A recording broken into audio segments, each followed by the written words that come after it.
from CompTIA. We've got Cybersecurity Awareness Month happening here, and we've got quite a group here for you, don't we, Don? Don, how you doing? I am doing great. You know, it's going to be a great talk tonight. We're going to be taking a look at cybersecurity, a 30,000-foot view, so kind of getting a nice little overview of the security landscape and some of the things that are going on in the world today. That's fantastic. So Don is calling in from IT Pro TV there in Florida. Is that right? Yeah, yep. So I am co-founder and edutainer here at IT Pro TV, which is based out of Gainesville, Florida, and we deliver IT training online, a lot of CompTIA training. I've been teaching for about 20 years. I've been in IT for well over 20 years. And that means I've kind of dealt with a lot of different areas. And one of those topics happens to be cybersecurity. Cybersecurity, indeed. Yeah. Yeah, you can't really dodge it these days. It's an important skill for everybody to have. That's absolutely not. You know, we've got some fantastic guests here. Let me start with Joshua. Joshua, why don't you talk real quick? Tell us about yourself, and then I'll do a little bit of asking where people are calling in from. So, Joshua, tell us a little bit about yourself. Sure. Joshua Walker. I'm VP of Black Orlando Tech. I'm also a cloud engineering lead at a global consultancy. So I've had the pleasure of working on cloud within the startup scene and enterprise.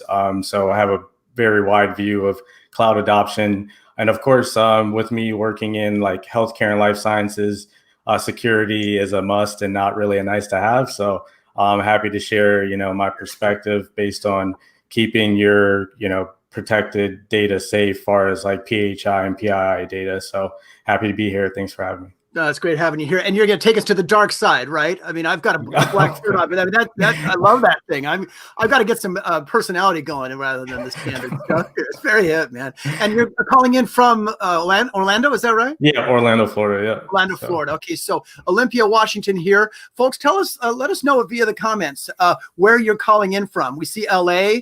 Where else, folks? I saw some chats before we were starting where people were calling in from. So let us know where you're calling in from. So I see LA, Laredo. Okay. While people are doing that, Seth, who are you? Who is your daddy and what does he do? And where are you calling in from, man? Hey, I'm Seth Robinson. I'm with the research team at CompTIA. I've done a lot of these talks with James and webinars and a lot of things on cybersecurity. Actually just released a new research report, The State of Cybersecurity. I think people can find a link to that in the show description. And I'm calling from just outside Chicago. And I actually forgot that the title of this session was the 30,000-foot view of cybersecurity. I saw somebody in the comments mention 30,000 feet, and I thought we had somebody joining from a cross-country flight or something. So. I flew a couple of weeks. I guess it was 3 weeks ago, Don. You and I were talking together and doing some filming of things at IT Pro. So, yeah, we are doing the 30,000-foot view. And just so everybody knows, this is the second in the series. And we're focusing on the big picture cybersecurity issues going on here. So there you have it. Make sure that as you are tuning in, every Thursday in October, okay, we're doing this, covering different cybersecurity topics because it is Cybersecurity Month. So like this video, subscribe to our channel, and join us in spreading the word about cybersecurity. And a special shout out to our CompTIA team in the chat window. They're fielding your questions right now, and they'll be throwing us questions and things like that. So feel free to chime in as we talk about cybersecurity, that 30,000-foot view. And we're excited, very, very excited to hear from you. The more interactive, the better. Now, one thing I want to get into here, Don, before we get started, to celebrate all the cyber experts that are out there keeping us safe, we're giving away a bunch of exam prep bundles. Okay, so there you go. There it is. If you haven't yet entered our bundle giveaway, you've still got time to enter, and we're going to announce two, right? Is that right, Don? Right? Two winners. At the end of the session, we'll announce two, and and it's not too late to enter. We will be doing another drawing next week, so make sure you get your name in. And if you're not eligible to enter, remember that everyone can save up to like 42% by purchasing a bundle on the CompTIA store. Now, there's something just as important, really, what we're doing with IT Pro. Isn't that right, Don? Sure. It's Cybersecurity Awareness Month. And so cybersecurity training is super important. At IT Pro TV, we've got all the CompTIA training as far as Security Plus, CISA Plus, Pen Test Plus, CAS Plus. It's all in there. You'll definitely want to jump in and check it out. And if you sign up today on itpro.tv, you can get 30% off the lifetime of your account using promo code CompTIA Live. Thank you very much. While we were talking, we have people coming in from, let's see if I can show this, from Maryland and Costa Mesa, Hyattsville, where else? I saw Colorado. Portugal, Australia. Let's see, Canada. I was just talking to some people in Canada earlier today about cybersecurity. There's Toronto, all the way over in Idaho. Sorry, I've got 3 kids over there right now. Portugal, okay, and Australia. Very cool. I was going to be in Australia in November. Plans changed, didn't they, Don? All right. Well, let's get to the good stuff here. Let's see if I can. There we go. I'm learning how to use this platform even as we speak, folks. So why don't we go ahead and get into some real questions here? 30,000 foot view. There was somebody, who was it, who said, "Hey, why don't you make it a 20,000 foot view? They can, kind of relax a little bit more." So 20,000 foot view is fine. Okay, that's good in the chat window. Okay, here we go. Joshua, I think once we get to 30,000, we're over the storms, right? So now it's all smooth sailing. So I don't know. You never know. Josh, tell us what's going on in your world, man. How have things changed at an organizational level in regards to cybersecurity? You could bring in, COVID if you want. You can bring in, what are some of the big things that have been going on? Sure. So from working in healthcare and life sciences cloud, of course, with the virus impacting us globally, just really seeing a spike in work and cloud adoption, whether it be, working on applications that are fighting directly against the virus, or helping, promote remote work, as some companies, weren't remote until this happened. So really, it's just been, from a security standpoint, really being able to move fast and securely. And I say those, both those things need to be together, because you can move fast and break stuff, but security is not one thing you want to break, or you'll be on like MSNBC.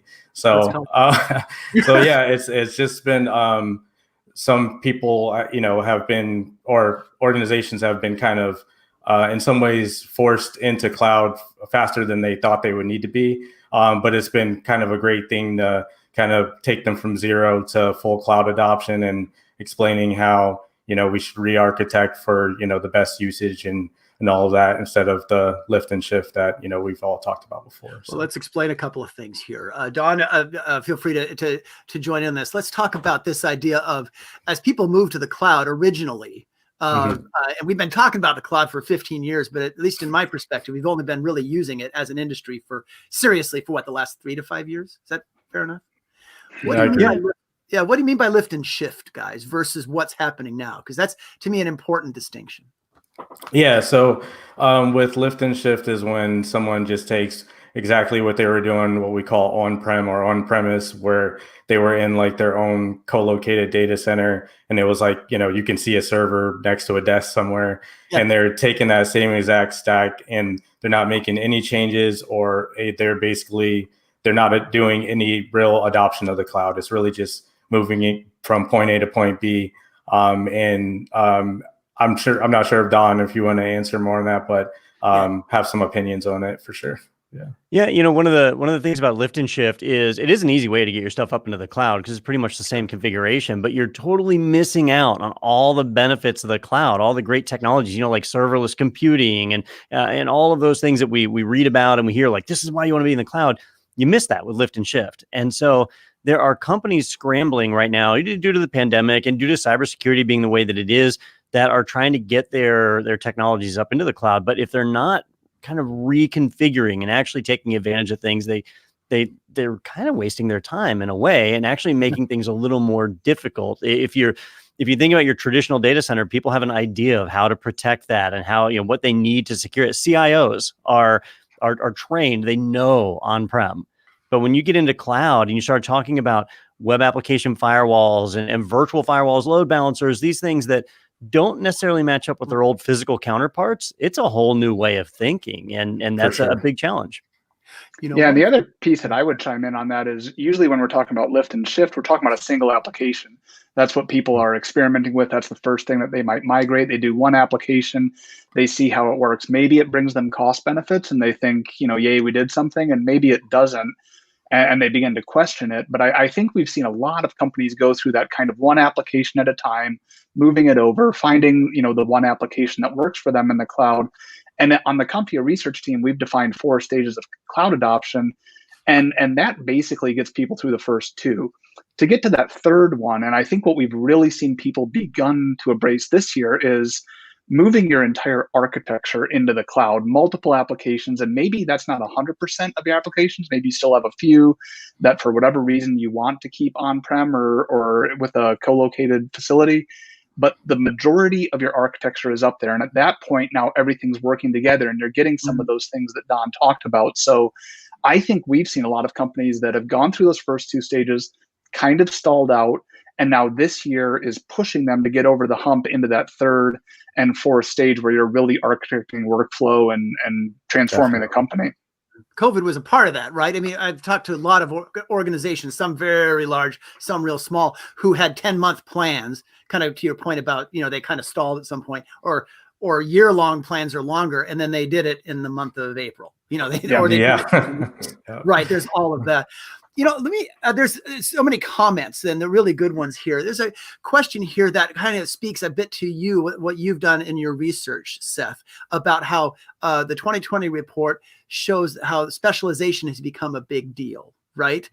Tell us more about specialization, Seth, because there's a question here from Shaw saying, I can't seem to pick a concentration in cybersecurity, analytics or pen testing or cloud security. But you've noticed that as things have matured, people have kind of started to specialize, or organizations are asking for specialty. Is that right? Yeah, so I think what we see in security is a reflection of what we see in IT. So, what I was describing there, when you move to a multi-cloud architecture and you're orchestrating things all over the place, what it really gives you is a lot more options. And you're not running everything like a one-size-fits-all, or it doesn't look all homogenous anymore. And so you're adding complexity into the system. And when you do that with your IT stack, then you do that with your cybersecurity as well. And especially because businesses are relying much more now on their digital assets, that ups the ante also. And so that adds complexity. So we have seen so much more complexity going into cybersecurity operations. And there are very few businesses out there that want to put all of those specialized skills under one roof. They don't really have the resources or the appetite or whatever it is to bring in an entire cybersecurity team that's focused on the technology problems and the risk analysis and the compliance issues and, blue team and red team, all of that stuff. All that. So yeah, all of that complexity has to be handled, and businesses are grappling with, how do we do that? Which pieces do we hire, and then which pieces do we contract? I'm going to make you, Don or Joshua, fight over this one. How do companies who can't afford, like what Seth is talking about, a threat hunter or red team, blue team, how can they go about, sourcing that functionality from people?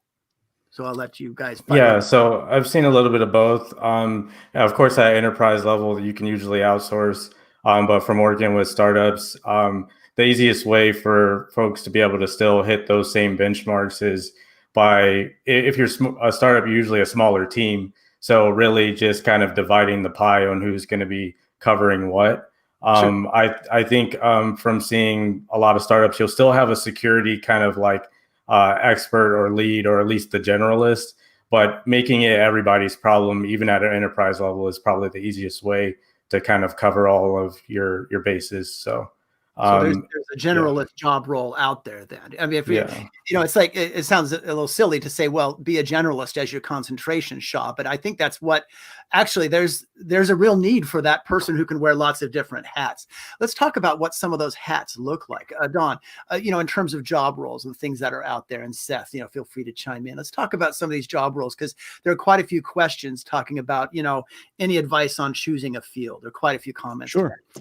So, there is a surprising amount of overlap in the skill set between the different kind of trades. And, if you're a red teamer, if you're a person who is out there looking for ways to break into a network to prove its security and help to harden that defense, those kind of roles, you use a set of tools that the blue team, the defenders, they're having to understand how those tools work as well to be able to put up the defenses for it. So when you're just getting started out, it's really not the right time to pick a specialization. That's kind of down the road that you do that. That you need to be getting into security as your profession. Like security in general is kind of your focus in the beginning, and then you specialize from there. you'll find that more organizations are hiring blue teamers, people that are responsible for security on the defensive side and aren't looking for a huge amount of background experience. So you don't have to have a big resume to jump into the defense side.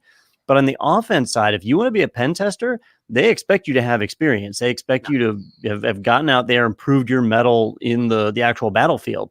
So if you're saying, hey, I want to be a pen tester, I think that's a great goal to have. It's a great career to be in, but it's not your first career. Right. That's where you've got to get into cybersecurity first. That makes sense. There's a question here that I thought was kind of interesting as you were talking about red teaming and blue teaming. Again, red teaming, I'll just kind of collapse that into pen testing. I realize they're kind of different, but they're related. Blue team is the people who listen for the pen testers or the red teamers. Joshua, does that sound about right? Yeah, correct. I wanted to point out here, this is a great question that Christopher is asking, because I see people talking about forensics as if it's blue teaming. That's kind of two different things, right?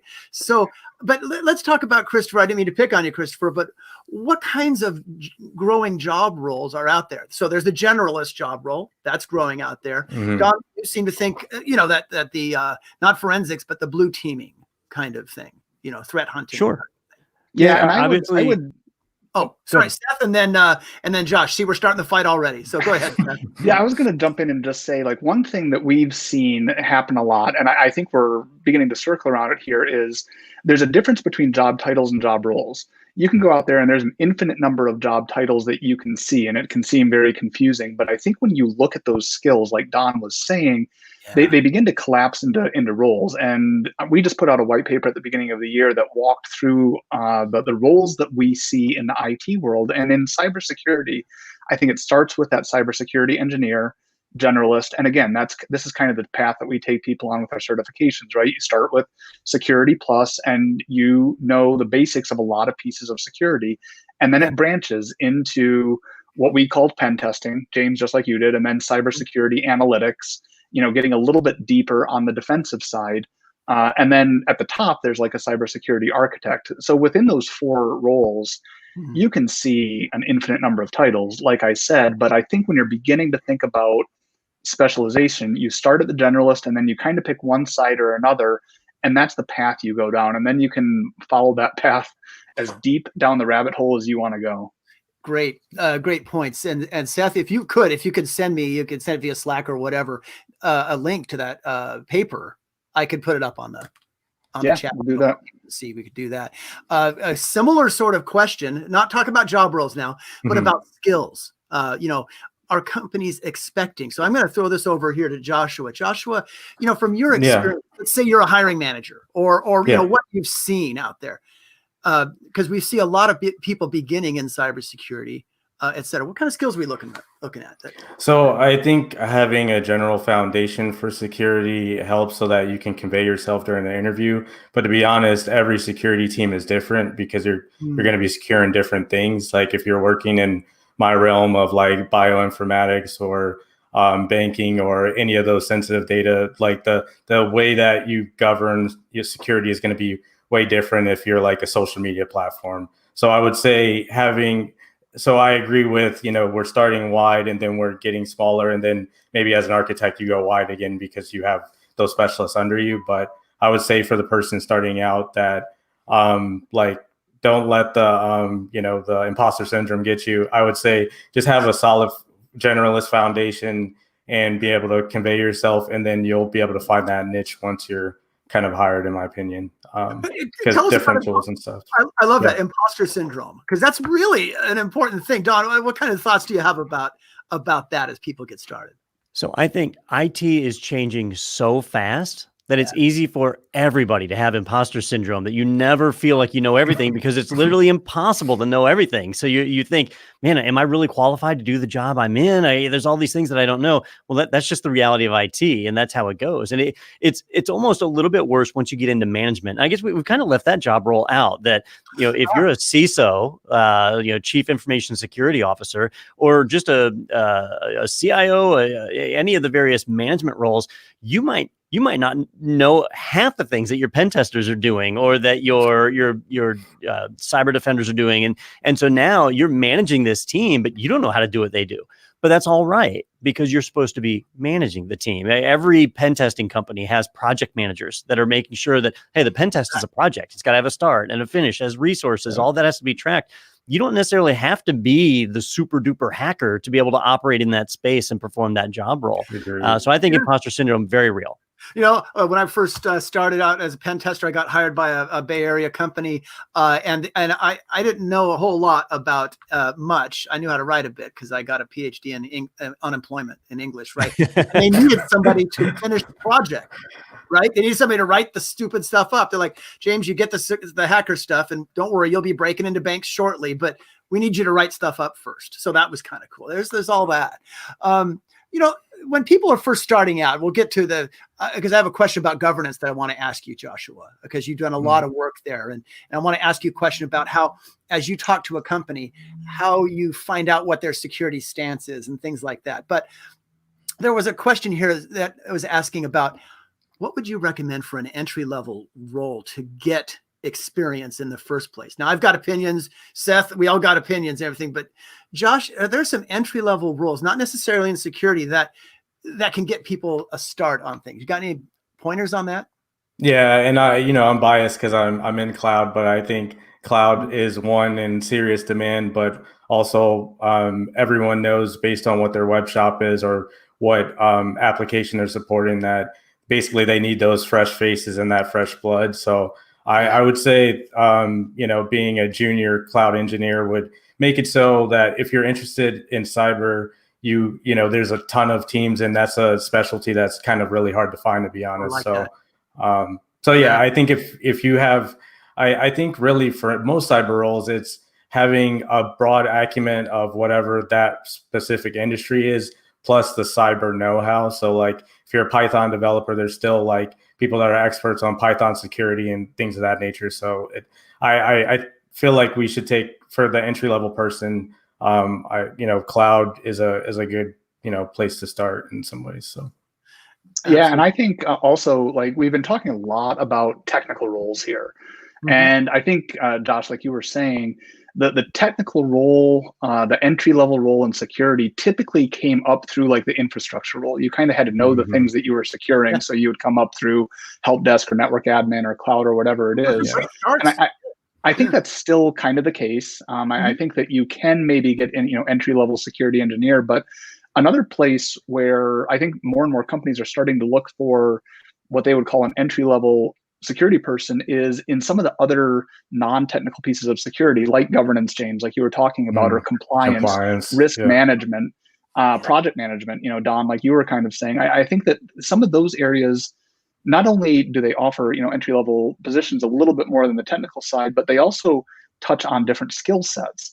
So you may be a person that loves, digging through, rules and making sure that everything's lined up and the technical stuff isn't your strength, but the risk and compliance could be more of your strength. So I think security has those options available as well to people that are looking. 100%. Yeah. Something I really like about the landscape we have right now is that security has kind of spread into every job role. So if you're at the help desk, if you're a database administrator, if you're server admin, network admin, everybody has a security responsibility. If you're a developer, you're learning a secure software development lifecycle. That's all really a part of what we do. So it's almost like you could take any career in IT and start building up security experience, right? That may be one aspect of your job, but you are building it up. And if you aren't, you need to evaluate what is it that I'm working on here, and why am I not implementing security in some way or another? So I think a lot of companies have done a good job with that. Josh and Seth, for you guys, have you seen that? Are companies adopting security in all of IT? Yes, 100%.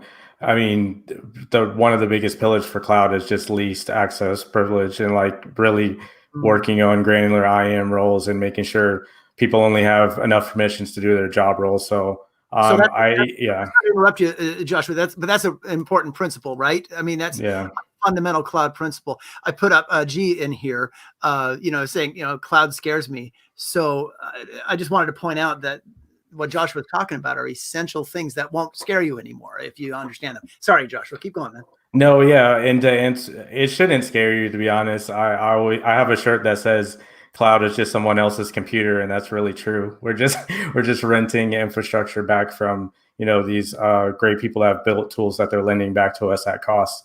There's so many good fundamental courses for cloud.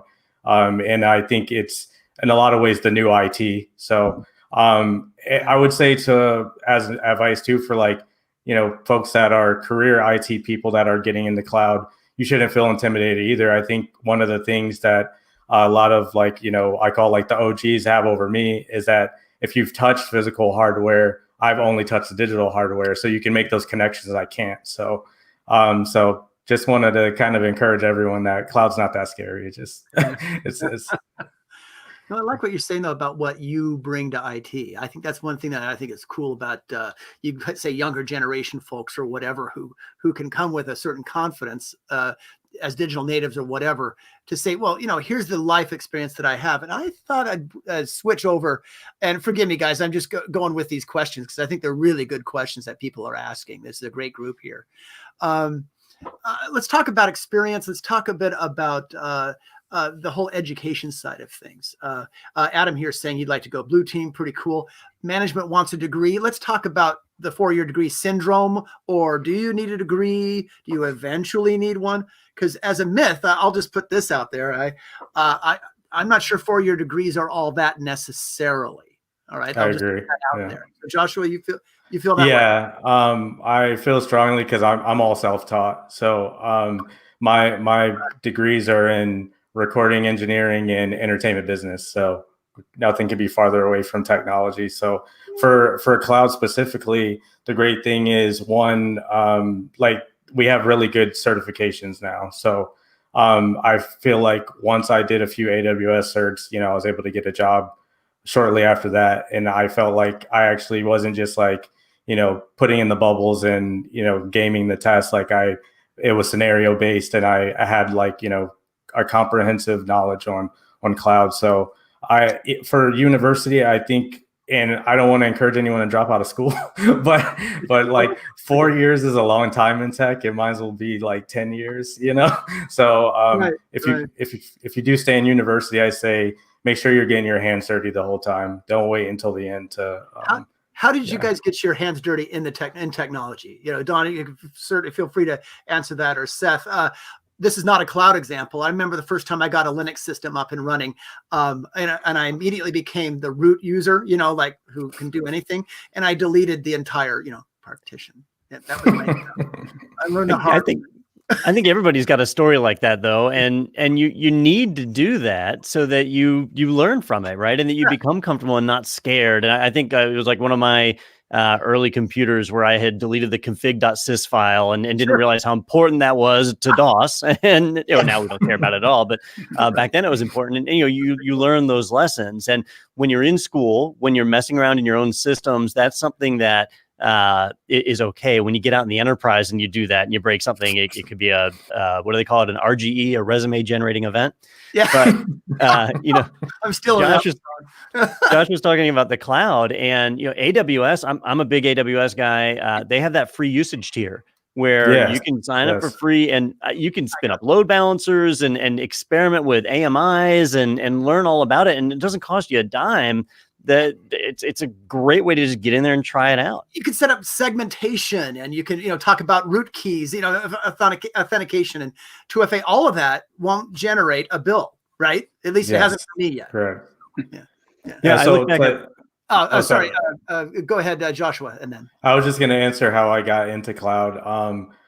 So I had some tech experience already. I'd been in for a few years, but when I pivoted. How I got my experience was working in the startup scene, and I basically had people pay me in AWS credits, and that's how I gained all my experience. So that could be a valuable option. AWS makes it easy to get free credits as well for you to kind of play around. So I was going to throw in one last postscript, I think, onto what Joshua's been saying about being self-taught or going through a boot camp or whatever. We definitely believe at CompTIA that you can pick up the skills that way. There's no reason why you can't pick up the skills that way. The one trick, I think, is you might have to hustle a little more on the back end, because employers these days aren't as familiar with all of these great new things that we're doing, especially when it comes to a technical manager talking to an HR person that's putting out screeners. They might not know exactly what to look for, right? And that's where the 4-year degree, that's a language that everyone speaks. And so until we get to the point where we've got a few more of these things like really well known through all of those layers of an organization, you can go, that self-taught route or a boot camp or something like that. And just know that you might have to work a little bit more to do a little bit extra networking. Josh, I don't know if you've seen that as well, but I think just little bit extra on that side to make sure that your resume gets through some of that screening stuff so that you can get to the technical person 100%. and show them that you know your stuff.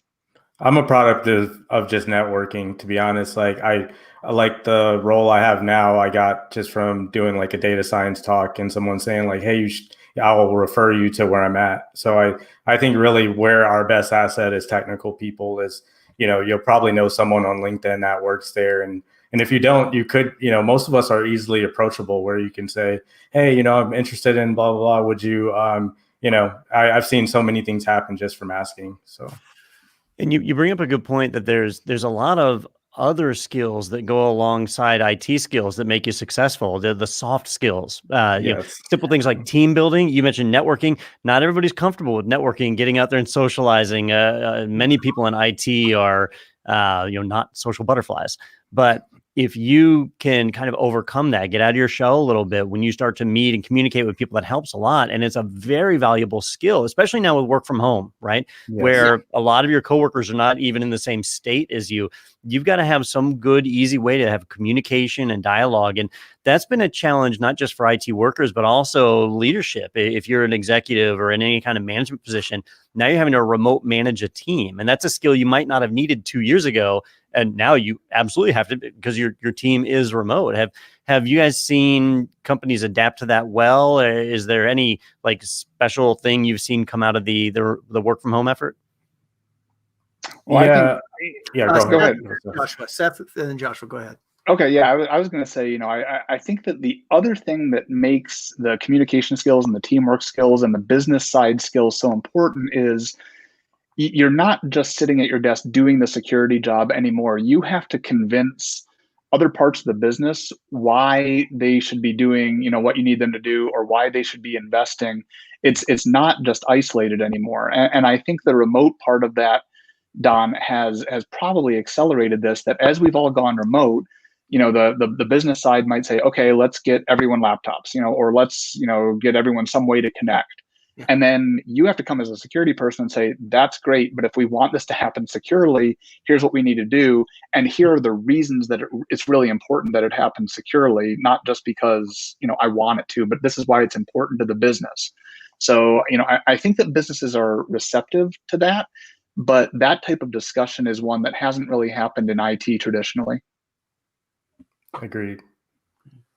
No, I was just going to shortly say that I think as a security professional and you guys going into the market, I have a unique selling proposition, because when I was a generalist DevOps engineer, it's just like I build cool stuff and, convincing why that's valuable. Whereas like the security story is I keep everyone safe. I keep the client safe. I keep the company safe. So I think that should be, a part of the storytelling part of looking for a job is, showing them like why you're so valuable, So so that narrative, right? Telling a story, and seeing if that fits in with the employer story might be some great advice for Paul as he's talking about the experience that he's been having in terms of getting gigs. And Paul, don't it takes time. It does take time, but it'll happen. Just if your narrative jibes with the hiring person, then you're in. So there you go. Don, how about we grill these two guys kind of about a day in the life, and maybe we'll just grill Joshua, a day in the life of somebody who does cybersecurity work. Now, you mentioned compliance, that you work with the cloud, right? And you make sure that there's some compliance there. So Don, let's grill Joshua here and talk about, what kind of compliance are you talking about? Like there's got to be some sort of standard, right? That the company has to comply with. So so I work in a few different compliance avenues. The one is like my bread and butter, I guess, is GXP, which stands for good variable practice. The X is a variable. Is based off of manufacturing principles of like, when Toyota was manufacturing cars and we can't afford for like, if someone like died in the car and they figured out it was like a malfunction in like a rim or something, they have to be able to track it all the way back to like the infrastructure layer. So it's kind of the same paradigm. So from a compliance standpoint for GXP, it's the client coming in and saying we want what we call a validated environment. And where I've been able to help kind of bring it into this century, because it used to be like a stack of paper that people signed, is really getting into the infrastructure as code part, where you have like self-documenting infrastructure. So I love YAML because any auditor can read it. Whereas like when we were kind of still in like, the XML file world and the JSON world, even though JSON is pretty readable, just having those arrays would freak people out. So right there, Mohammed was asking a question about is programming important as you get into the cybersecurity field? You've used a few phrases here, Yes. Programming, documentation and things like that. You mentioned XML, JSON, JavaScript, notation, things like that. So the answer is yes, right? Yes. Yes. And I suppose it also depends, Don, I'll throw this over to you, on where you're going into. As a pen tester, you're going to have to be able to live off the land, do some coding and things like that. Is that fair enough to say, Don? Yeah, as a pen tester, you've got to have programming skills, because either A, you're having to write tools yourself to be able to perform various exploits, or B, you're reviewing code looking for exploits. Like that's just a reality of that business. Right. Now, I would say in other parts of cybersecurity, like if you're on the defense side, programming is helpful, but not required. It's certainly helpful if you are threat hunting throughout your network and you're scanning machines. Tools like Nmap and Netcat and all those guys are great as one-off commands, but if you want to automate or script routines, that's where it comes in. Josh has been talking about the cloud. If you are dealing with, the Terraform or Ansible playbooks or whatever, a lot of that's going to require at a minimum something like YAML configuration files, which are super easy to write. Like somebody can learn the YAML format in like an hour. Yeah. So it's not the end of the world to learn it. It's a programming concept, but it's not really like you don't have a lot of programming constructs like loops and all that stuff. So it's differing levels of programming that you need to learn. It doesn't hurt though. Yeah. Sorry, Joshua, go ahead. Say it again. No, I was just going to say it doesn't hurt. I know what's helped me a lot is on like doing like static code testing, like writing unit tests. Like if you have a solid, like just general programming background, it can just help you extend things a lot of times. So. Now, full disclosure, unit testing is not fun. Say it again, Don, and then Seth. I was just saying, full disclosure, unit testing is not fun. It's a great way to learn, but it is not fun. Yeah. Seth. And I was just saying, this gets back to the point that Don was making earlier, that none of these fields in IT are completely siloed anymore. Right. If you're a developer, you've got to know a little security. If you're working in data, you've got to know a little infrastructure. If you're working in security, you need to know a little bit about all this stuff. And again, depending on the path that you go down, you may need to know more or less, but knowing about some of these things is definitely helpful. And then again, depending on the role, being a real guru in it can take you far. You've also written in the research department, discovered basically, pillars of IT, as it were. And those pillars shouldn't be silos, but you've talked about, development is one of those, right? Yep. Infrastructure is another, right? Data is another, is that right? And security, right? Yep, that's it. Good job. Can you remember that? I didn't even have prompts on there, So. Yeah, that's how we really see IT operations breaking out now. If you go to your largest enterprises, you can kind of see those departments. You might see a CISO, you might see a chief data officer, and you've got infrastructure team, you've got software developers that might be spread all throughout the organization. If you go to like a lot of enterprise IT websites and you're just looking at the topics they cover, look across their top banner or their menu, and you can see these 4 things: infrastructure, development, data, security. Again, you start diving into those and you get a lot of granularity, but at a really high level, if you're a CIO, those are the 4 balls that you're trying to juggle on a constant basis. Let's talk a little bit about the CIO role for a minute. So, in the past in IT management, I've had things that I worried about, like, do I have employees cross-trained? So if somebody leaves, I can still get work done. Are my physical facilities going to be able to keep up with the workload and the servers that I've got in place? Do I have redundant internet? Things like that. But now as we transition to the cloud and we see DevOps, we see people cross-training naturally, those fears kind of go away. So what are the new fears that executives have, right? What is keeping everybody up at night? I think the new thing for a CIO is all of those things that you just talked about are kind of the plumbing, very tactical.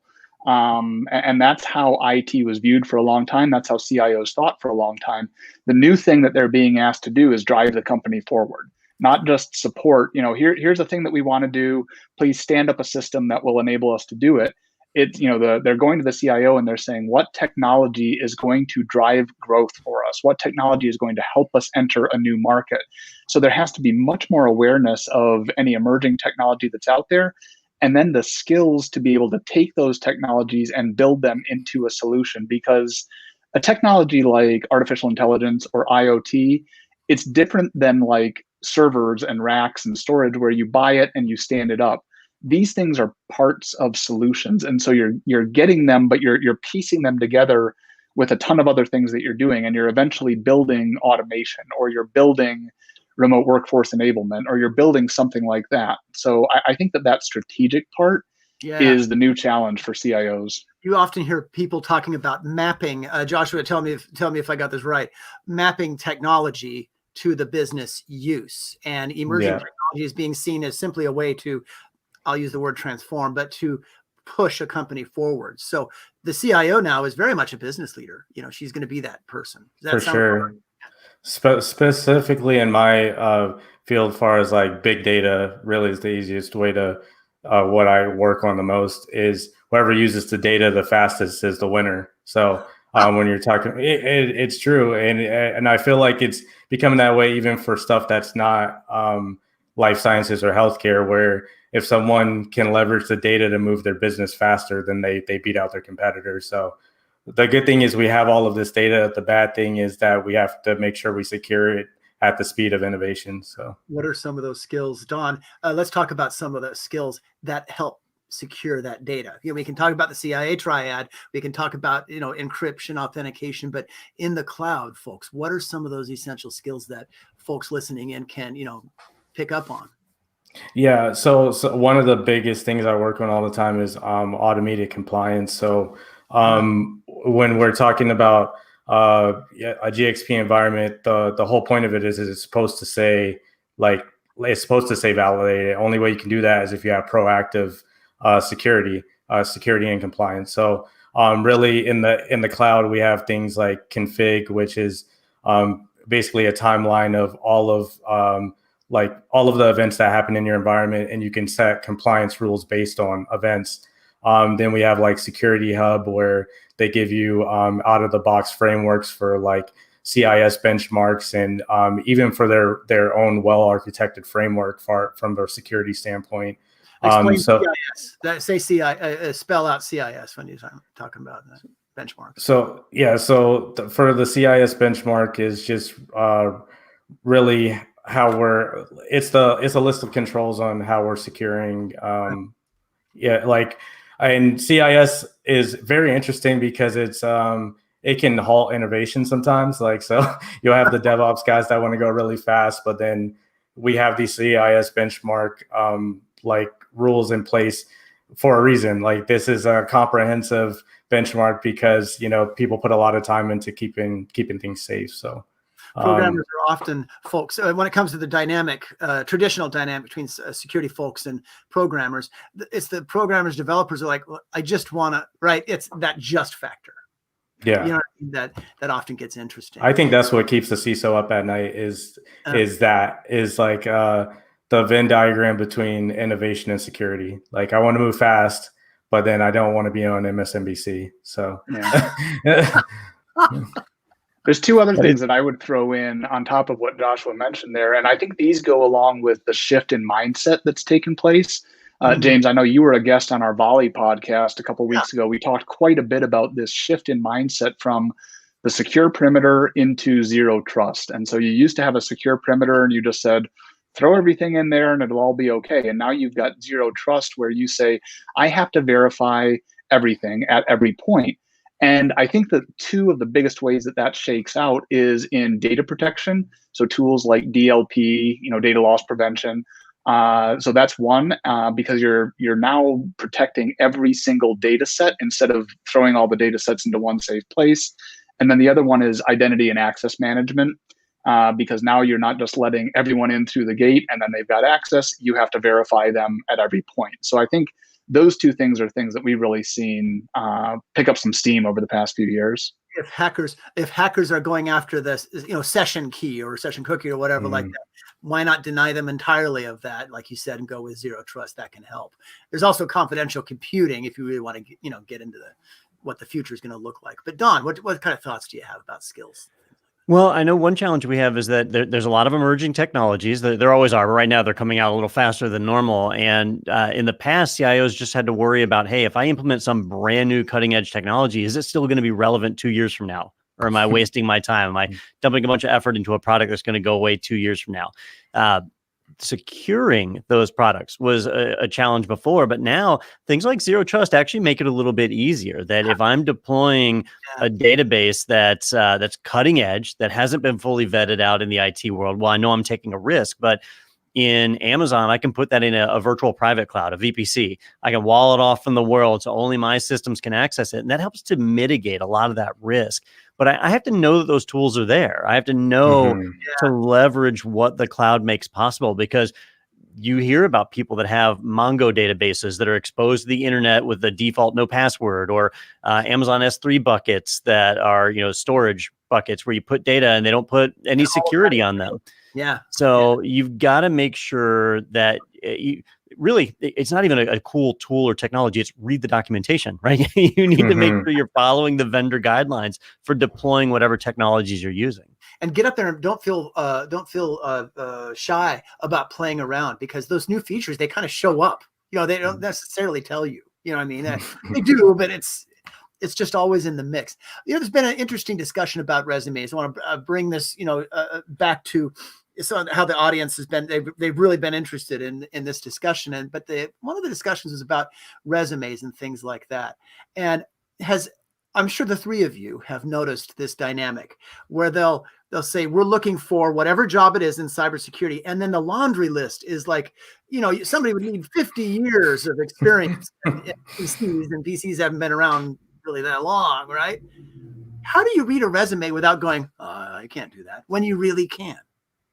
I mean, how do you interpret that? Because I think we all know the dynamics of resumes. They get put together sometimes in a great way, but a lot of times there's a slippage between what people are asking for legitimately and then what they really maybe want aspirationally, or what somebody who doesn't know tech just starts throwing stuff out there. So how do you read a resume to know if you really can, get this? You mean a job description, right? How are you looking at a job description or a job posting?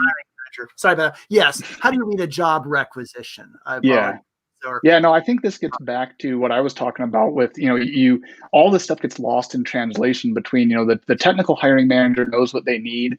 They know what they'd really love to have. And so then they translate that over to the HR person who's, putting out the job rec, and these things get added. And, again, at any point in that process, there could be people who have gotten aspirational, right? And so I think it is really important to look at the basic description, and say, does this sound like something that I think that I've got the skills for? Maybe I don't know this programming language. Maybe I don't know this one.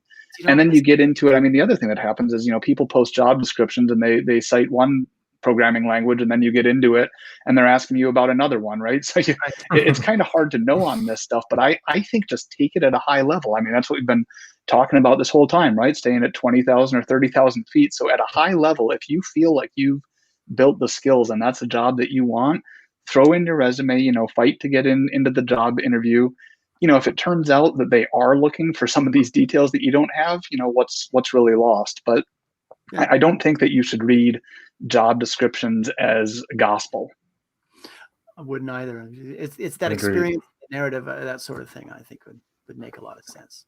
Yeah, I had a unique experience where the first technical company I worked for was a human resources software company. So I would say from a resume standpoint to make sure that you are including those keywords, because they do have like usually a machine that's kind of that first level of kickback if you don't use any of those. But Yeah. I would say, just be bold. If you know you can do the job, I agree with Seth, apply for it, and just be able to convey during the interview like your thought patterns. And to be honest, all of us here that we've all hired multiple people, and you can kind of you see like a resume that's just buzzwords a mile away. So even if you have limited experience, make it off something you actually built or something you actually can fully explain. So I think it's also important that you have a little bit of self-honesty, that when you look at a job description like that and you see skills you don't have, granted, they're likely not going to find one person who has all the skills they're asking for, but they're putting it out there because it's skills they need. So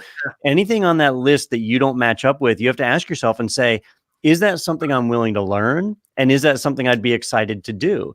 Because if you do get that job and you don't want to learn that particular aspect of the job, then you're not going to be very successful at it. You're not going to do a great job with it. But if you are gung-ho, if you say, look, I'm a cybersecurity expert, right? And I can do firewalls, I can do IPS boxes. And then in the job description, it mentions, Microsoft SQL database security also. Well, okay, I'm going to need to learn about that. Let me go and hit the books. Let me go and see and find what resources are out there. And I'm probably going to have to put a little of my own personal time in outside of job hours to make sure I can learn that skill and be effective. If you're not willing to do that, that might just be the sign that, hey, that's not the right job for me. Let me go look for another option. These are all just fantastic points. I think time is starting to get away from us. So folks, keep asking questions. Just want to see if we can start getting more questions. We've been answering them as we go. But one of the things I did want to point out a couple of things. We've had a real blast here. And we're going to be announcing our bundle winners shortly. And if you register now, you'll be eligible to win during the next week's YouTube Live. There's that. Also, if you haven't joined us on Discord, there are a few people who have been asking, like, is there a CYSA, study group? If I could find that, but you can, find it on Discord. You can join us there.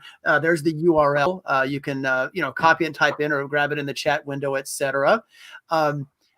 For conversations, we have study groups on CompTIA certifications such as CYSA Plus, career advice, general tech discussions, and things like that. We'd also like to invite you to become members of our new CompTIA our CompTIA rewards program. You can share the CompTIA love and get rewarded. The idea is that for every friend you refer to the CompTIA store, you'll earn a $25 gift card. Pretty cool. Reward members get advance notice of discounts and promotions, things like that. So check out the link in the description there. Let's see if I can turn off my thing. There should be a link in the description for that particular thing. So, Don, you mentioned a code, right, via IT Pro TV. So tell everybody about that again. Don't forget, over at IT Pro TV, we're celebrating Cybersecurity Awareness Month with 30% off our personal plans. If you sign up using the promo code CompTIA Live, you'll get 30% off the lifetime of your plan for our whole library. If you're looking at doing Security Plus, CAS Plus, CISA Plus, Pen Test Plus, any of the CompTIA search, or even search from other vendors, we've got it in there. You can jump in and start learning today. Make sure you take advantage of it. Thank you very much. We do have a couple of minutes left. I'm going to ask a question here about incident response. Okay, so Josh, Seth, when it comes to the cloud, right? Mm-hmm. What does incident response look like there as opposed to, say, traditional installed? Maybe not fair, Joshua, because you were saying you know the cloud better. But when it comes to incident response, what kind of steps do you take there? I'm just curious. So for incident response, we usually have a separate cybersecurity team. So like soon as anything happens through proactive monitoring, someone's investigating that 24/7, 365. But if there is, a suspected compromise, then we're isolating that, machine or whatever that resource is. And then we're bringing in like our forensics team to kind of do a sweep through to make sure see what the blast radius is, to see if, if they got in there, did they wormhole somewhere else, which, because in cloud, it can be a little tricky, right? So you'll have like two accounts that are peered together. So maybe you have like, these bridges back and forth. So really, it's about responding quickly. So having proactive monitoring. So anytime anything is anomalous, using anomaly detection and things of that nature, so that you can, based off trend data, this is not like the others. So we're going to go investigate. And then once you're not getting the warm and fuzzies of this is a false alarm, isolating that machine, cutting access, sending out broad communication, and being overly transparent and overly communicative. Because like if you're a CISO, it doesn't matter if it's a false alarm or not. If it's enough where I have to talk to the CISO, then he's sweating a little bit. So over communicating and then giving back thorough evidence of if something bad did happen, show how we isolated and what we're going to do to mitigate and how bad it is, and kind of go that direction. If nothing happened, really showing how we're going to do continuous improvement on security so that this false alarm doesn't fatigue the whole group. So Don, we mentioned, Joshua mentioned things like, intrusion detection, let's say, or monitoring. You could talk about Zeek, for example, formerly known as Bro, or you can talk about Snort, right? Things like that. What kinds of things in terms of monitoring have you seen as important tools to think about or things to learn?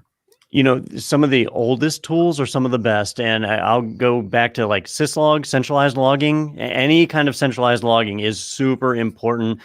Josh mentioned you've got to monitor and see when something is anomalous on your network. Well, if you don't know what it looks like normally, how do you know when it's abnormal?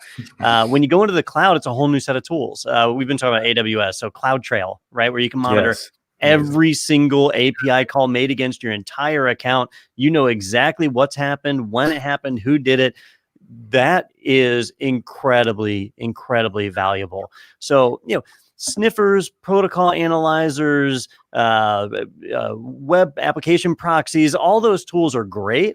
But at the end of the day, logs are your friend. Logs help 100%. every aspect of security. Yeah. It goes back kind of one of those pillars, Seth, of analytics, as it were. Not necessarily a pillar of analytics, but the idea of understanding your data, that pillar, doesn't it? Yeah. I think, this is another place where data, overlaps with security. And the part that I would really emphasize is, what Josh was saying, that like you've got all of the nitty gritty stuff that's happening, and you have to filter that in some way and be able to summarize it and begin moving it up the chain. Which pieces were the biggest ones, which pieces are going to drive something new that we have to do, or if nothing was big, how do we summarize all of these little things happened and we took care of it and it was all fine, but everything that we've been doing is working. I think all of that stuff is valuable as you're communicating with the business side of the house, the executives, even up to the board of directors. Being able to handle all of the things at the technical level, but then summarize it up the chain, really important. Excellent. Very good. Well, folks, I think our time is far spent here. I think we've got just a few minutes left, but I have not forgotten, right? The moment that you all been waiting for. We're going to have our panel help us announce the winners of the bundle getaways. Do we have those names, first of all? Yep, we do. Okay, you do. Okay. So, Don, I'll let you take it away. You can have Josh and Seth announce it. So go right ahead. Yeah, let's call on our panel here. So, we've drawn our two winners for this week's drawing. And Josh, why don't you go first? Who's our first winner? Our first winner is William Ventura. So congratulations. Woo-hoo. Excellent. Congratulations. And Seth, you want to do our second winner? Yep. Winner number 2 is Julian Daniels. Right. Excellent. Congratulations to you both. And remember, we are doing these drawings with every one of these roundtables. We've got 2 more coming up. So if you didn't win tonight, you got plenty of more chances to enter. That's right. So you can head on over to our blog, right? Enter in for the next giveaway. And remember, everyone can save up to 42%. It's a big percentage by purchasing a bundle at the CompTIA store. So Don, what do you think? All right. It's an excellent opportunity. It's a great time to learn, especially if you've got some free time on your hands. Increasing your IT skills is always infinitely valuable. So definitely take advantage of that. Thanks to CompTIA for offering that opportunity. And speaking of thank yous, a huge thank you to Josh and Seth. Thank you both for joining us. We really enjoyed having you. Yeah, this was fun. Thank you guys. Thanks for having us on. Good times. What would we do without you, Don? Thank you so much, Joshua. Seth, thank you so much for your insights about the 30,000 foot view, maybe 20,000 sometimes a little go down a bit. So folks, we will see you next Thursday. So we're looking forward to it. A new live event every Thursday this month. So be sure to like this video, subscribe to our channel, and hit that bell to be reminded that when we've got new content for you. So folks, have a great late afternoon if you're on the Pacific time zone, great evening if you're East Coast, a great night elsewhere, all the places around the world, or even morning. So take care, everyone, and we'll see you later. Take care.